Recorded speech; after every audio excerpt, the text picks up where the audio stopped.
Hi guys! Isa na namang magandang araw para mag-site visit. Welcome po sa YouTube channel natin. Ngayong araw, ipapakita ko po sa inyo ang isang residential lot na binibenta sa loob ng The Brookside sa Summit Point. Isa po siyang corner lot. At wala pa po siyang nakatayo na bahay sa lote niya. Vacant pa po siya. Meron po siyang sukat na 200 square meters. Tara, puntahan po natin ngayon. Andito na po tayo ngayon sa lote. Yun po siya, yung corner lot na yon. Wala pa po siyang nakatayo na bahay, kaya vacant lot pa po siya. At ang sukat po niya ay 200 square meters. Dito po siya sa loob ng The Brookside sa Summit Point. Ang price per square meter naman po niya ay 12,500.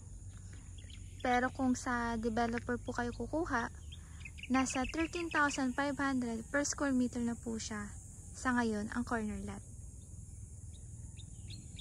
Kaya mas makakamura pa po kayo kung resale po. Ang height restriction po dito sa loob ng Summit Point kapag magpapatayo po kayo ng bahay ay nasa 9 meters ang height ng bahay. At dito naman po ay wala po siyang design ng bahay na pwede pong ipatayo. Kahit ano pong design. Basta masunod lang po yung mga restriction. At ang setback naman po ay 3 meters sa harap, sa front. At 2 meters po sa both side at sa back. Po siya. Ang HOA dues naman po dito ay 3 pesos per square meter per month. Meron na rin pong mga nakalagay na amenities dito sa loob ng The Brookside. Gawa na po siya.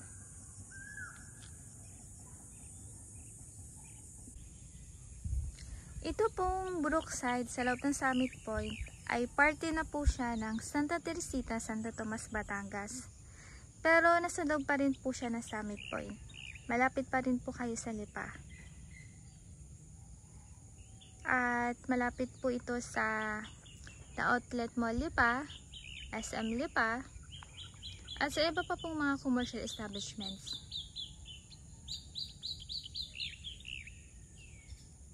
Okay guys, 200 square meter na corner lot dito sa loob ng Summit Point, The Brookside.